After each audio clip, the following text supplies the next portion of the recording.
फ्रीजा के पास ना ही कोई दर्द भरी बैक स्टोरी है, ना ट्रॉमा, ना कोई मजबूरी। हम फ्रीजा के साथ सिंपैथाइज फील नहीं कर सकते जैसे बाकी एनिमे विलन्स के साथ करते हैं। Freyja isn't evil because he is powerful, he is evil because he enjoys cruelty. और इसी वजह से फ्रीजा का कैरेक्टर कभी चेंज नहीं होता, ना रिग्रेट्स, ना रियलाइजेशन और ना ही कोई रिडेम्पशन आर्क जो हमें दिखाया गया है।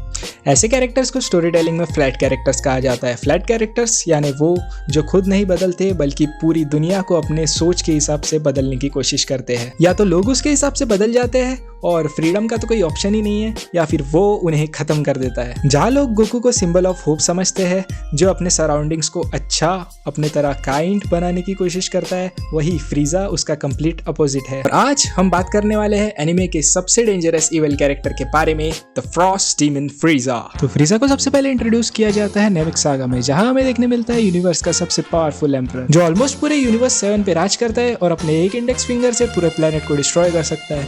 ऑलमोस्ट 200 to 300 प्लैनेट्स फ्रीजा के कंट्रोल में है, मगर जैसे ही उसे पता चलता है कि प्लैनेट नेमेक में एक ऐसे बॉल्स है जो उसकी कोई भी इच्छा पूरी कर सकते हैं, तो वो अपने पूरी आर्मी को लेकर नेमेक पे आ जाता है। फ्रीजा की इच्छा ये रहती है कि वो इमॉर्टलिटी पा ले, मगर वो ऑलरेडी इतना स्ट्रांग है, ऑलमोस्ट पूरे यूनिवर्स को कैप्चर करके बैठा है, तो इमॉर्टलिटी उसे क्यों चाहिए थी। और ड्रैगन बॉल में एजिंग का कॉन्सेप्ट तो ना के बराबर है, तो इमॉर्टलिटी उसे इसलिए चाहिए थी क्योंकि उसे पता था कि जो माइथोलॉजी है सुपर सेयन की, वो एक ना एक दिन सच हो जाएगी। तो फ्रीजा जानता था कि सेयन्स उसके लिए खतरा है और इसीलिए वो प्लेनेट वेजिटा को डिस्ट्रॉय कर देता है। नेमेक में आने के बाद फ्रीजा अपने सभी आने वाले ऑब्स्टिकल्स को खत्म कर देने का ऑर्डर देता है।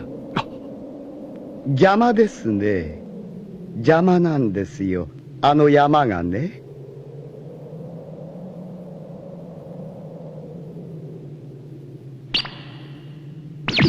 फ्रीजा चाहता था कि नेमिकियंस को ये समझ जाए कि उनके पास कोई दूसरी चॉइस नहीं है, या तो वो फ्रीजा के सामने झुक जाए या फिर खत्म हो जाए। इसलिए वो पूरे नेमेक में अपना कहर बरसाता है ताकि लोग बिना लड़े ही सरेंडर कर दे। फ्रीजा को सबसे ज्यादा गुस्सा तब आता है जब उसके सामने लोग बिना डरे खड़े होते हैं। जब नेल और फ्रीजा की लड़ाई होती है तो फ्रीजा उसे इंस्टेंटली नहीं मारता, जो कि वो आराम से कर सकता था, बल्कि वो उसे अंदर से तोड़ता है, टॉर्चर करता है और बिना नेल को मारे उधर से चला जाता है। और फिर आता है गोकू। गोकू और फ्रीजा की लड़ाई इसलिए इतनी बढ़िया नहीं थी कि दोनों इक्वली पावरफुल है, बल्कि इसलिए थी क्योंकि दोनों की आइडियोलॉजीज एक दूसरे से बिल्कुल अलग थी। अगर तुम लोगों में से किसी को भी अकीरा कुरोसावा के बारे में पता है, या फिर 7 समुराइज या फिर रैन मूवी देखी है, तो तुम्हें ये अंदाजा होगा ही कि कैसे अकीरा कुरोसावा अपने मूवी में मूवमेंट्स और एक्शन पे ज्यादा जोर देते हैं, जैसे वेदर का बदलना, तेज हवा, बारिश वगैरह वगैरह। तो इसी मेथड से अकीरा कुरोसावा ट्राई करते थे कि अपने कैरेक्टर्स का इमोशन दिखा सके बिना कोई डायलॉग्स का इस्तेमाल किए। तो अकीरा टोरियामा भी डायलॉग से ज्यादा अपने कैरेक्टर मूवमेंट से स्टोरी को बताने की कोशिश करते हैं।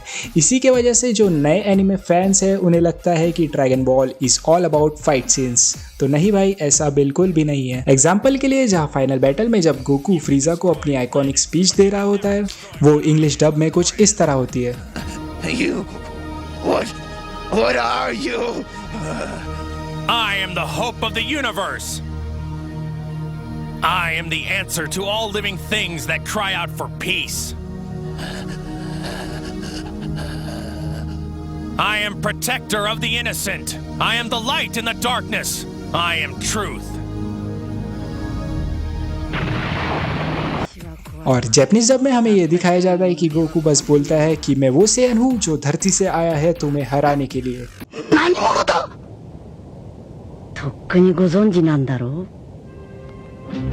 俺は地球から貴様を倒すためにやってきたサイヤ人。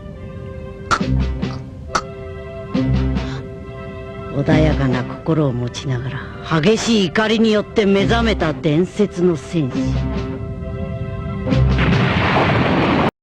तो मांगा में कम डायलॉग्स होने के बाद भी हमें दिख जाता है, जैसे कि फ्रीजा की फ्रस्ट्रेशन और गोकू के इतना सब कुछ होने के बाद भी फ्रीजा की मदद करना, ये बताता है कि दोनों के कैरेक्टर्स में कितना ज़मीन आसमान का डिफरेंस है।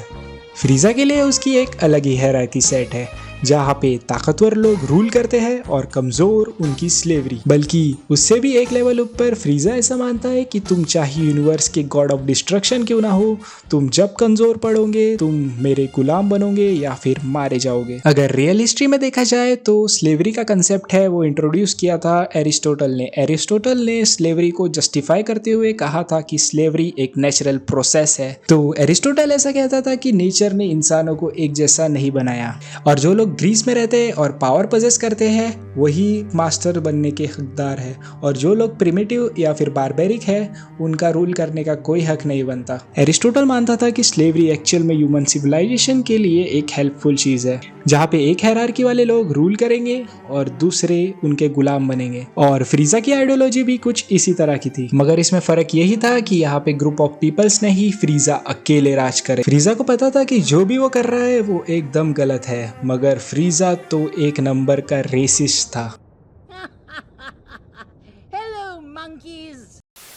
फ्रीजा को लोगों को तड़पाने में, उन्हें नीचा दिखाने में मजा आता था, मगर उसके अंदर एक डर भी था कि सेयंस उसे एक ना एक दिन सरपास कर ही देंगे। मगर सेयंस फ्रीजा के लिए वो स्लेव्स है जो कि उसके प्लानिटरी एक्सपेंशन के लिए काम आते हैं। फ्रीजा उनकी मदद से बहुत सारे प्लैनेट्स को कैप्चर करता है और सेयंस को हर पल मॉनिटर करते रहता है ताकि वो ज्यादा स्ट्रॉन्ग ना बन पाए, और सेयंस के लिए वो एक नए स्काउटर्स भी बनाता है। मगर फ्रीजा के लिए सबसे बड़ी चुनौती सेयंस नहीं, सेयंस का प्राइड होता है। फ्रीजा को पता था कि सेयंस एक ना एक दिन उसे धोखा देंगे और यही सब हमें देखने को मिलता है बारडॉक की मूवी हिस्ट्री ऑफ बारडॉक में। तो किंग वेजिटा जो कि सेयंस का राजा था वो लोगों को आजाद करने के लिए नए प्लान्स बना रहा था, जो कि हमें एक रिवॉल्ट के रूप में देखने को मिलता है जहां सेयंस फ्रीजा से बहुत ही बुरी तरह से हार जाते हैं और फ्रीजा 100% श्योर हो जाता है कि सेयंस आगे चल के कुछ ना कुछ बड़ा कांड तो करेंगे ही। तो इसीलिए फ्रीजा अपनी थोड़ी सी ताकत लगा के प्लेनेट वेजिटा को डिस्ट्रॉय कर देता है, जिसमें पूरी की पूरी सेयंस सिविलाइजेशन खत्म हो जाती है। तो फ्रीजा के इसी एक्शन के वजह से ही बारडॉक को विजन्स आते हैं और अननोइंगली फ्रीजा खुद अपने हाथों से अपना अंत लिख देता है in the form of Goku. Dragon ball में लोगों के पावर स्केल बदलते रहते हैं लेकिन फ्रीजा के इरादे कभी नहीं बदलते। मैं वो हूँ जो इस पूरे यूनिवर्स पे राज करता है। मैं तुम्हारी आखिरी उम्मीद को भी खत्म कर दूंगा, वो उम्मीद जो तुम्हें जीने का भरोसा देती है। इस दुनिया की हर जिंदा चीज पे मेरा हक है। तुम्हारा दर्द, तुम्हारी चीखें मुझे मजा देती है। मैं वो अंधेरा हूँ जो कभी ख़त्म नहीं होता। मेरे खौफ से दुनिया की हर सच्चाई कांप जाती है। मैं तुम्हारा सबसे बुरा सपना हूँ और तुम मेरे गुलाम।